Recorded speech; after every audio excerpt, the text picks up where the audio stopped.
भक्तांत दसानन सुनो अति विषाद पुनि पुनि सिर धुनो व्याकुल कुंभकर्ण पहियावा विविध जतन करिताई जगावा।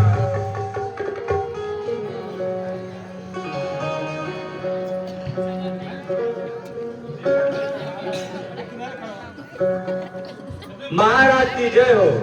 तो क्या समाचार लाए हो? महाराज हनुमान संजीवनी बूटी लेकर आया और लक्ष्मण के प्राण बचा लिए।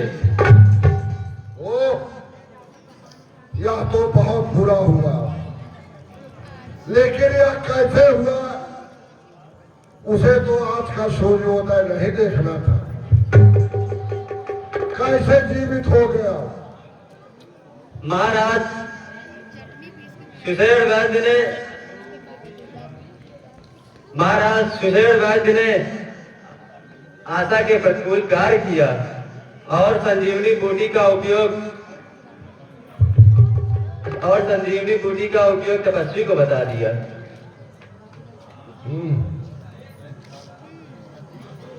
मंत्री, अब क्या करना चाहिए? महाराज मेरी सम्मत है कि महाराज कुंभकर्ण को जगाया जाए